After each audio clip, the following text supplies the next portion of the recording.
uaminifu na anafanya kwa uaminifu. Kwa sababu kuna mtu mwingine akitoa sio mwaminifu.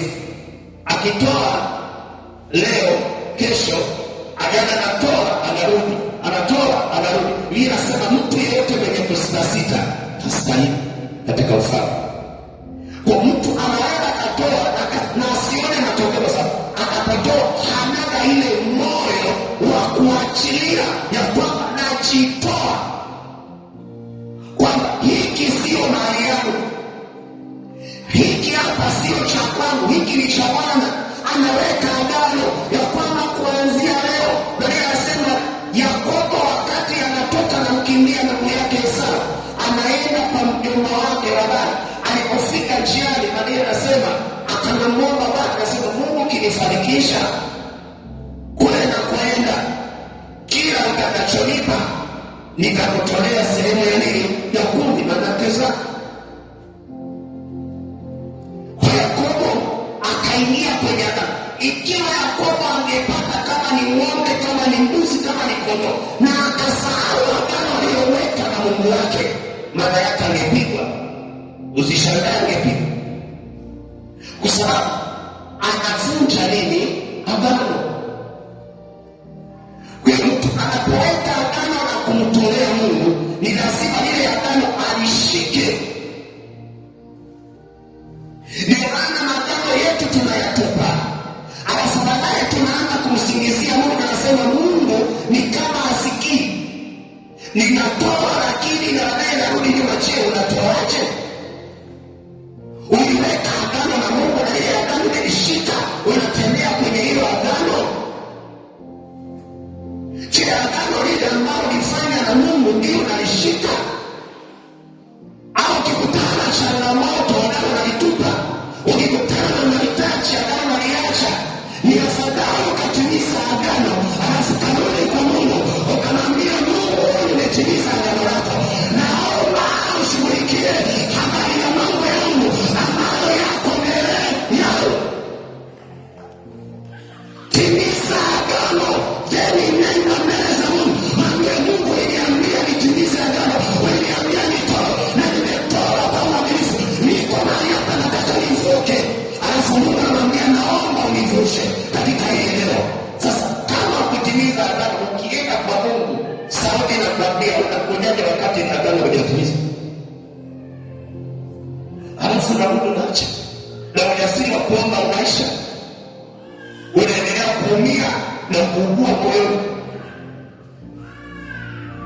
Ikiwa Mungu umemwekea agano, nataka Mungu anibariki, nataka Mungu anibadilishe, nataka Mungu anionekanie, nataka maisha yangu yabadilike, nataka mambo yangu vichange, nataka maisha yangu yawe tofauti, nataka niwe mtu tofauti kati yangu, kati ya ndugu zangu, kati ya jamii yangu, kati ya kijiji changu, kati ya mtaa wangu. Nataka maisha yangu yawe tofauti, nifanyike baraka kwa watu. Unaweka hiyo agano.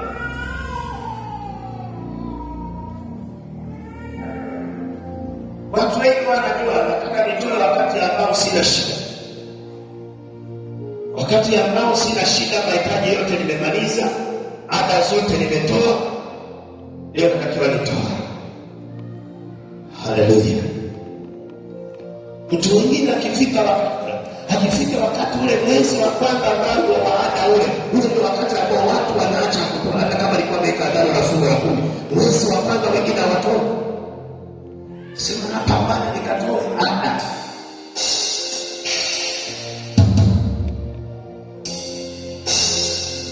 Ni vizuri ada kutoa, lakini ikiwa kuna agano ambalo Mungu aliweka na yeye, maliza ile agano. Ikiwa kuna mahitaji unahitaji, alafu Mungu amwambie Mungu, naomba ufanye hapa. Haleluya. Naomba ufanye katika hili eneo, naomba nikuone. Lakini jambo la kwanza, timiza agano uliloweka na Mungu wako kwa mali yako. Bwana Yesu asifiwe. Namba 2, mwili wako.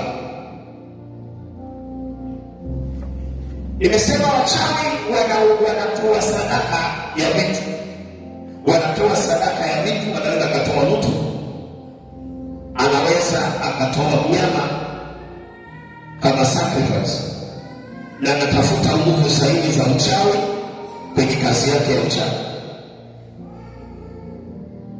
Na haishii hapo, maana ya kutoa mwili wako kuwa dhabihu. Kitabu cha Timotheo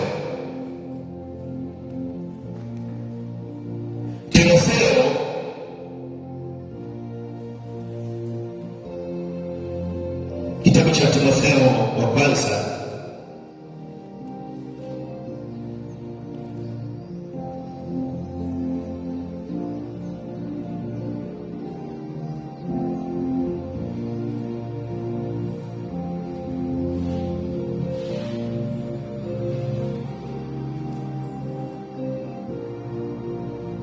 Somani sio Timotheo, Warumi. Twende Warumi kwanza, Timotheo kaisoma baadaye.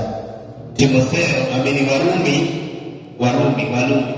Warumi sura ya pili, sura ya 12. Warumi sura ya 12, tusome ule mstari wa kwanza.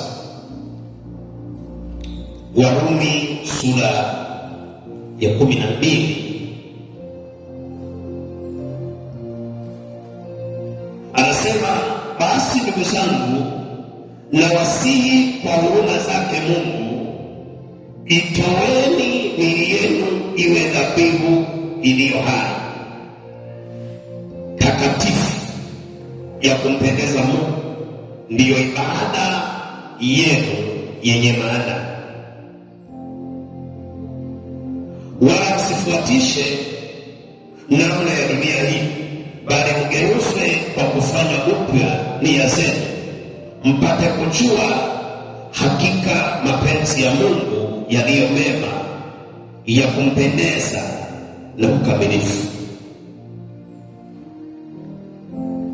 Paulo anawaandikia Warumi, anasema kwamba ndugu zangu, ninawasihi kwa huruma za Mungu, itoeni miili yenu iwe dhabihu iliyo